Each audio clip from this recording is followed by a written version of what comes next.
I-repair tayo ng lagutok.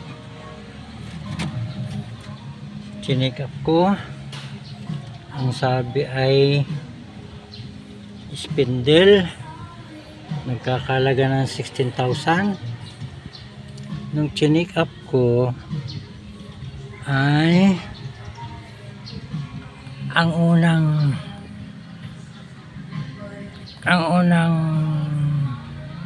findings ko ay shock absorber, dahil pag kinakabig umalog. Sabi ko, sige, papalitan yan ng shock absorber para mawala na yung nagatak.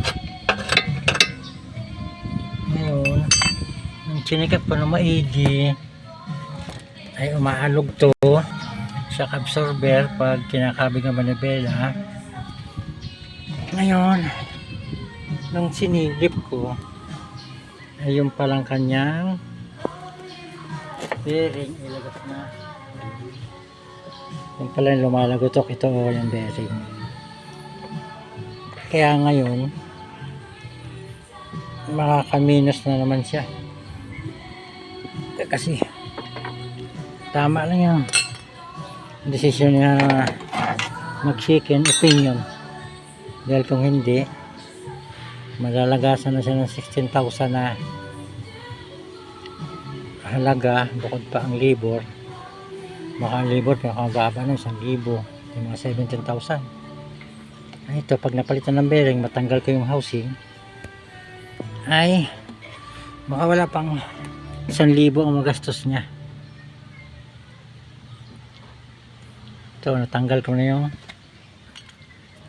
mga, siyempre kailangan tanggalin yung mga nakakabit para mahugot yung shock absorber, kasi andun nakakabit ang kanyang housing. Hindi naman matatanggal ito ng, hindi tatanggalin itong kanyang, tatanggalin talaga ito.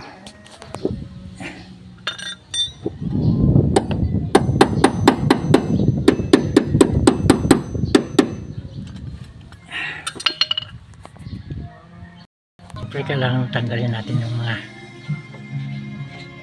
tornilyo nito, kasi pag hindi natin tinanggal, hindi natin may iba ang shock absorber para matanggal yung housing ng bearing.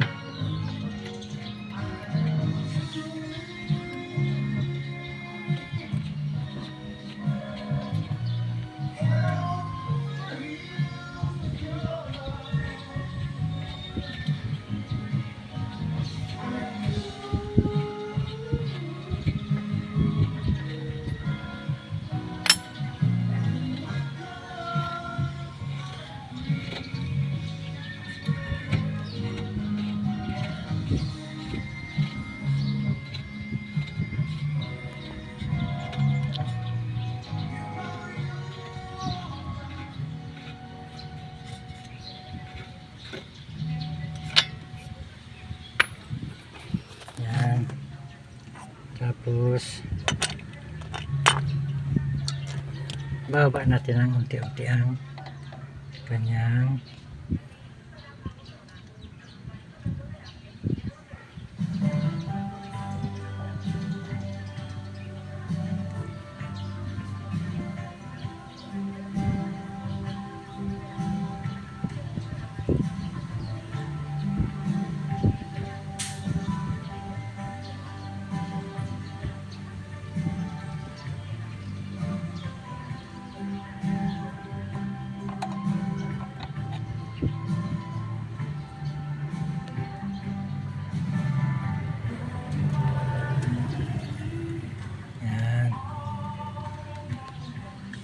matanggal natin ang shock,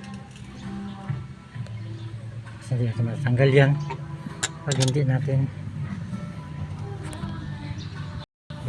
Ito na, malapit natin matanggal, kaunting kimbot na lang,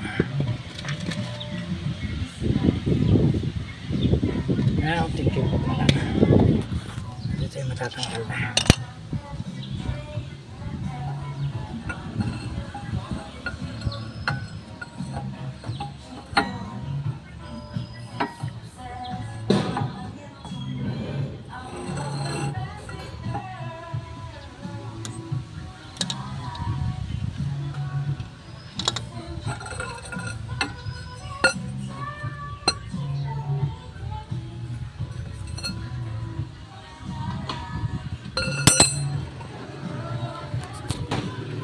niya.